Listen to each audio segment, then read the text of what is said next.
በጌዲኦ ዞን ከ80 ሺህ ሄክታር በላይ ማሳ በቡና የተሸፈነ ነው። ከዚህ ውስጥም በየዓመቱ ከ58 ሄክታር በላይ የሚሆነው ምርት የሚሰጥ መሆኑን የዞኑ ዋና አስተዳዳሪ ዶክተር ዝናቡ ወልዴ የክልሉ መንግስት ኮሚኒኬሽን አገልግሎት ባዘጋጀው የሚዲያ ቱር ተሳታፊ የመገናኛ ብዙሃን ባለሙያዎች በዞኑ የቡና ማሳ ምልከታ ባደረጉበት ወቅት ገልጸዋል።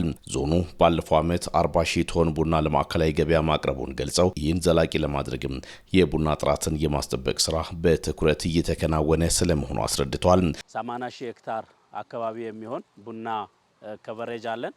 ከዚህ ውስጥ በየዓመቱ ከ58 ሺህ ሄክታር በላይ የሚሆነው ምርት የሚሰጥ ነው ማለት ነው። ይህ አካባቢ ኦርጋኒክ የሆነ የይርጋ ጨፌ ቡና የሚያመርት አካባቢ እንደመሆኑ መጠን ለዚህ በአመት ሁል ጊዜ አንድ የቡና እግር 2 አካፋ ኮምፖስት ይፈልጋል ማለት ነው።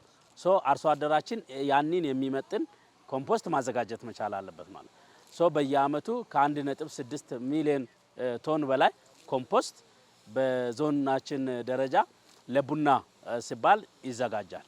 ይህንን አስመልክቶ እንግዲህ በአሁኑ ሰዓት ላይ ምንድነው እየሰራን ያለ ነው? ከቡና ምርትና ምርታማነት ማሻሻያ ፓኬጅ ጋር ተያይዞ የመጀመሪያው በጣም ቪገረስ ሆነና በአጭር ጊዜ ውስጥ ምርት ሊሰጥ የሚችለውን ቡና በነርሰሪ ሳይት አቆይቶ ወደ እርሻ የማሳለፍ ስራ በዋናነት እየሰራን ነው ያለ ነው። እስካሁን በየዓመቱ ባረጁ ቡናዎች ላይ የመተካቱን ስራ ለመስራት ከ12 ሚሊዮን እስከ 15 ሚሊዮን የቡና ችግኝ በዞናችን ይዘጋጃል ማለት ነው። ባለፉት 3 ዓመታት ውስጥም ከ15 ሺህ ሄክታር በላይ ያረጀ ቡናን በአዲስ መተካት ተችሏል። በዚህም የተሻለ ምርት ተገኝቷል። ቡና ለአርሶ አደራችን ከባህል ጋርም የተቆራኘ ስለነበረ አርሶ አደራችን ያረጀ ቡናን የመንቀልም የማስጎንደልም ካራክተር አልነበረውም። ያንን በህዝባችን ውስጥ በተፈጠረው መነቃቃት የተሻለ ነገር መፍጠር ችለናል። ያንን ተከትሎ በባለፉት 2-3 ዓመታት ብቻ ከ15 ሺህ ሄክታር በላይ የሚሆን ቡና የመልሶ የመተካት ስራ ያረጀውን ቡና በማንሳት አዲስ ቡና የመተካት ስራ እየሰራን ነው ያለ ነው። ይህንን በማድረጋችን ምን ውጤት መጣ የሚለውን ነገር ለማየት ከዚህ በፊት ፓርቲኩላርሊ እንደ ዲላ ዙሪያ ወናጎ ወረዳ በሚባሉት እንዲሁም ደግሞ ከፍል ኮቾሬ ወረዳ ላይ ከ6 ኩንታል ፐር ሄክታር እስከዛ ነበረ ምርቱ እየተገኘ ነበረው ማለት አሁን በአቨሬጅ ወደ 11.9 ኩንታል ፐር ሄክታር አቺቭ ማድረግ ችለናል። ይሄ ብቻ ሳይሆን በሞዴል አርሶ አደር ደረጃ 18 እና 19 ኩንታል ፐር ሄክታር እያገኘን ነው ማለት ነው። እየተሰሩ ባሉ የቡና ጥራትና ምርታማነትን የማረጋገጥ ስራ በዓለም ቀዳሚ ከሆኑ ሀገራት ጋር በቅርብ የመስተካከል እድል እንዳለ አመላካች ነው ይላሉ። በዞኑ ከ880 በላይ አርሶ አደሮች ቡናን ኤክስፖርት የማድረግ ፍቃድ ማግኘታቸውን አስተዳዳሪው ተናግረዋል። ኢፌድሪ ቡናና ሻይ ቅመማ ቅመም ትልቅ ፕሪቪሌጅ ለአርሶ አደራችን አደረገ ከምንለው ነገር አንዱ ምንድነው? አርሶ አደራችን ቀጥታ ቡና ኤክስፖርት እንዲያደርግ አርሶ አደሮቻችንን ወደዚህ ሲስተም እንዲገቡ አድርጓቸዋል።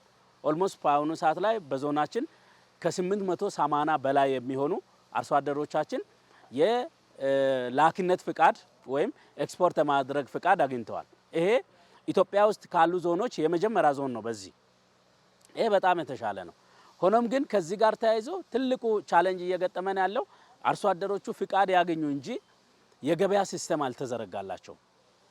የኛን አርሶ አደር እናውቃለን። ብዙ የኮምፒውተር ስኪል፣ ሁለተኛ ገበያ ማፈላለግ ስኪል ላይኖረው ይችላል። ለዚህ ይህንን ክሬት ማድረግ ካልተቻለ አሁንም ያው መልሶ ለነበረው ሲስተም አርሶ አደሩ ሊጋለጥ ይችላል ማለት ነው። ይህንን አስመልክቶ በአሁኑ ሰዓት ላይ የደቡብ ኢትዮጵያ ክልል ቡናና ቅመማ ቅመም ጥናት እያደረገ ነው ያለው። ቡና ህይወታችን ነው ያሉት በዞኑ ቡና አምራች ሞዴል አርሶ አደር ገመቹ ቁጦ ካላቸው 4 ሄክታር ማሳ በአመት 40 ኩንታል ቡና እንደሚያገኙ ነግረውናል። ምርቱንም ለውጭ ገበያ በማቅረባቸው ተጠቃሚ መሆናቸውን ያስረዳሉ። ቡና የመጀመሪያ ለኛ የጀርባ አጥንታችን ነው። የመጀመሪያ ገንዘብ ማገኛችን ነው። ብንኖርበት በቡና ነው። ምንሰራውም ቡና ነው።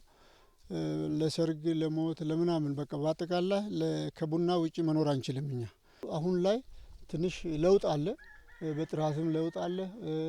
ያጠቃቀሙ ሁኔታዎችም በጣም ከድሮ የተሻለ እኛ አሁን ድሮ በቅሪጮ ነበር ስንሸጥ ነበረው፣ በኪሎ ነበር ስንሸጥ ነበረው። አሁን ግን ሞዴል ገበሬ ተብለን ላኪ ተብለን በገበያ በውጪ ደረጃ ሁሉ እስከምንሸጥ ድረስ መንግስት አመቻችተውናልና አሁን ላይ ያለው ነገር በጣም ቆንጆ ነው። መንግስቱ ከበደ በቡና ላኪነት የተሰማራ ባለሀብት ነው። ጥራት ያለውን ቡና ለማቅረብ የተለያዩ ስራዎችን እያከናወኑ ስለመሆኑም ይናገራሉ።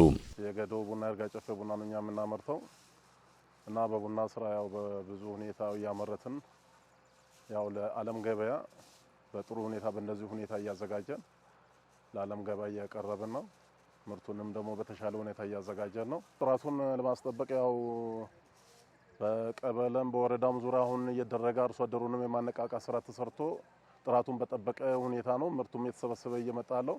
በዛ ሁኔታ ይሄም ያለው ምርት ተሰብስቦ እንዳለ ያው አዘጋጅተን እንግዲህ ይሄን በሚመስል ሁኔታ ያለውን ነገር እንግዲህ አዘጋጅተናል እና ጥራቱን በጠበቀ መልኩ ነው እያዘጋጀን ያለ ነው።